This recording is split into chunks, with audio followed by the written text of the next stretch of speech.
towards the, I know this is week 2, day 1 of the second week of my off season, 2.0. So, you know, we're starting that push up now. We're 1 week in.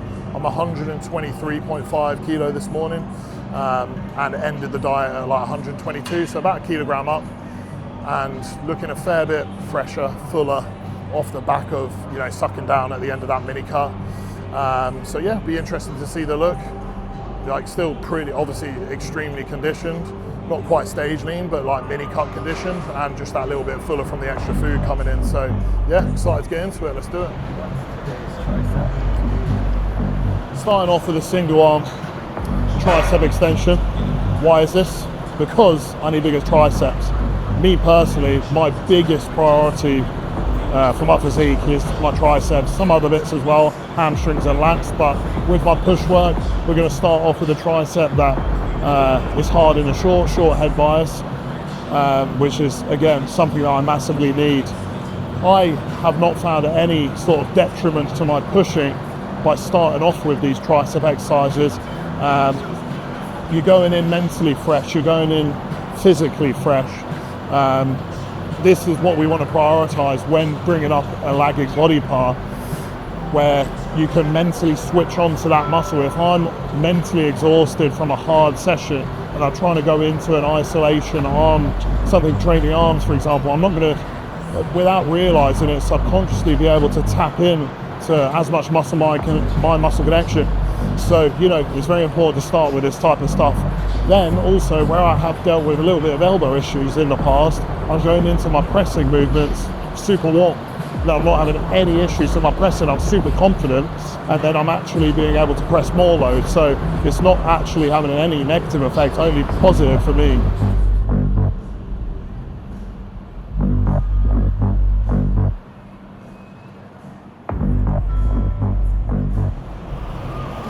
With this, what I'm thinking about is hard contraction in the short. This is where we're challenging the tricep.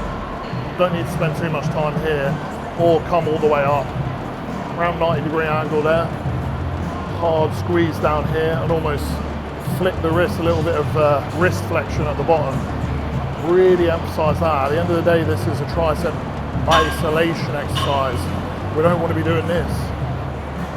It's an isolation exercise, so isolate the tricep. If you're bringing in your front delta, if you're bringing in momentum, what's the point?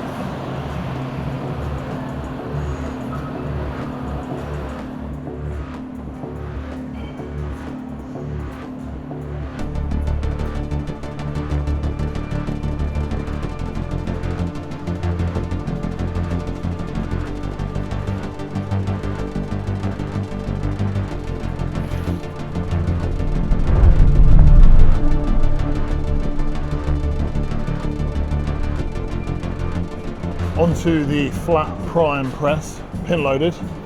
Same exact machine as we use in frontline fits. It's very handy, so I could just use the same loading and aim for the same reps as I normally do. This is literally one of my favorite presses ever. Just the way in which the arm path stays consistent even into the stretch. It's not making you kind of arc up like a lot of presses do. Obviously you can adjust the resistance profile to kind of ease off in the shortened position as the chest fatigues. Generally speaking, you're better off starting off on cam 5 on this. Otherwise, you just get if you're using cam 1, which is like mid-range, right? You press it very hard and you get a little bit of momentum. Good for if you want to use a fucking gym pin and shift a bit of load and your ego. But if you actually want to follow kind of the natural strength curve, put it on cam 5 for set 1 and then cam 3 for set 2. 2 sets here, sort of around that 6 to 10 rep range. I'll work both sets up to 10, and once I get 10, then I'll up the load on both sets.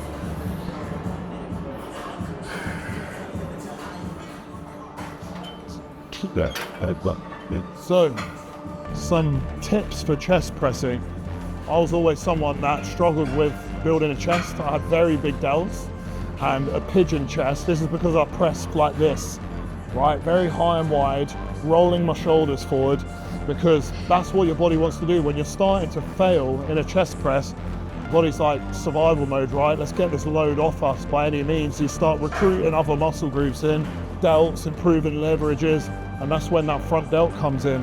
And to be honest, I used to press a fuck ton of weight, probably the same weight as I do now, with a fucking third of the muscle or less.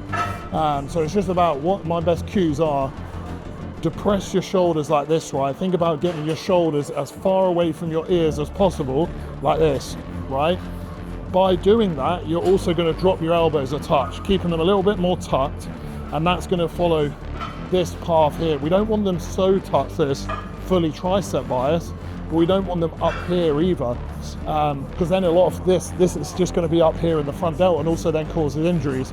So drop the shoulders, a moderate tuck, and whilst you're in the set, keep the shoulders depressed, because what you're going to do is start struggling and going like this, and then you're all up in the front delt. This is where people get shoulder issues. This is where people have the shit chest and big delts.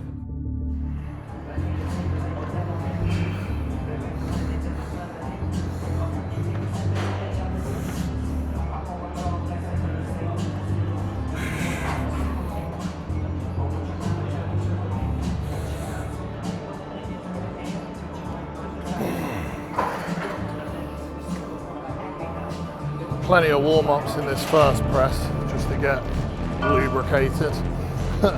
Like 3-4 warms. How to warm up for a set like this on the lighter weight. Plenty of reps, 8 to 10. And then you want to just bring those reps down and down and down as that weight comes up, to the point where I'm literally just touching the load before the actual top set. So for example, we'll do the stack plus 5 kilo gym pin. So the last warm-up will be the full stack just for 1 rep, just to feel it.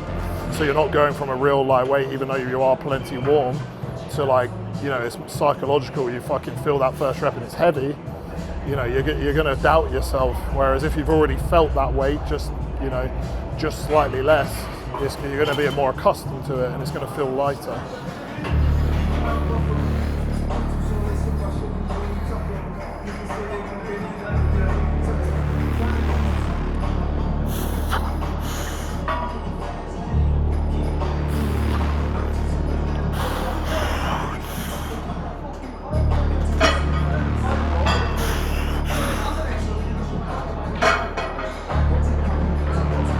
Come on! Oh!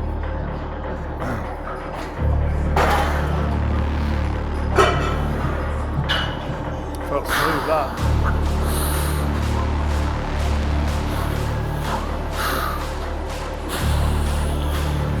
Come on! Oh!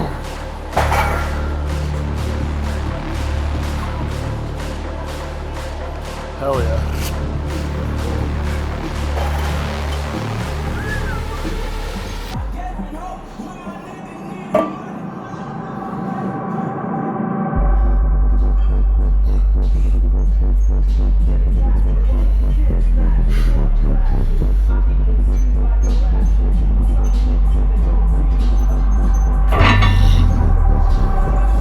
So, 2 sets here, prime incline, plate loaded.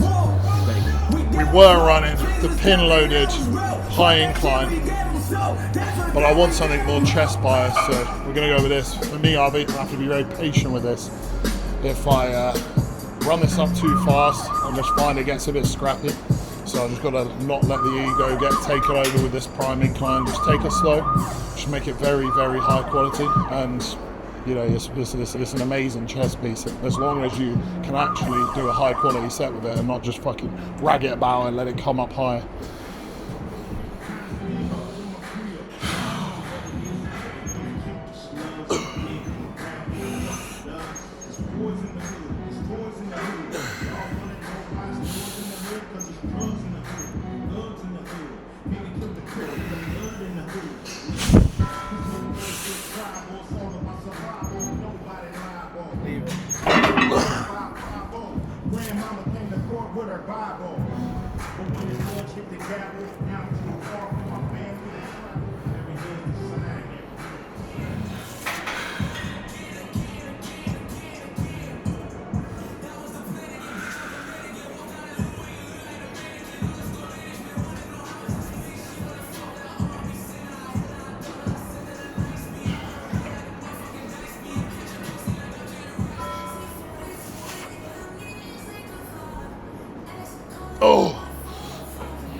So, machine fly.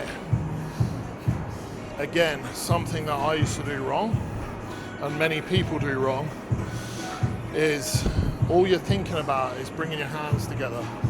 That's all you're focusing on. And it ends up you finishing in a position like that. Look at that. You know, even when I'm trying to drive my arm across, it's not fully engaged. The finishing position, your hands don't even need to touch. Arms out in front of you like that. Right? You're driving this bicep across into the pec like that. That's the idea behind the machine fly. Adduction, not this. All right, so core braced. We don't want to be like completely opening up our rib cage. We don't want to be rolling our shoulders forward. Chest up, chest in front of delts, bicep into pec. Done.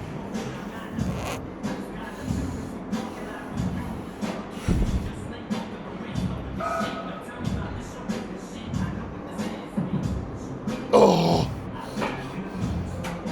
okay.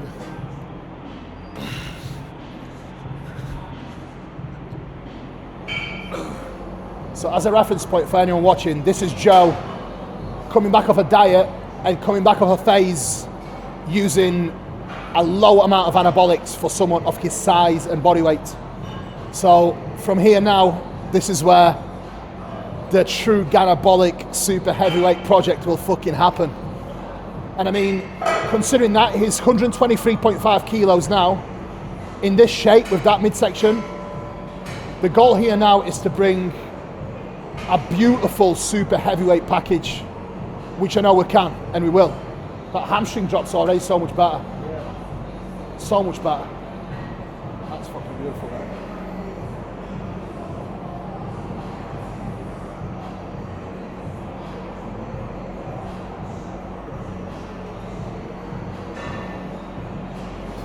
I think 4 weeks from here, you're probably going to be sitting at like 127, 8 kilos, but insane condition, if not leaner. I would not be surprised. Yeah. Ideally, I don't want you dipping below 123.5, 124 this week. So I still want you checking in twice a week with me. That for foreseeable future. I think your posing's still great. You just need to keep that posing conditioning now and just keep drilling the posing like you have been. The back lat spread, I literally want you to do a front lat spread from the back.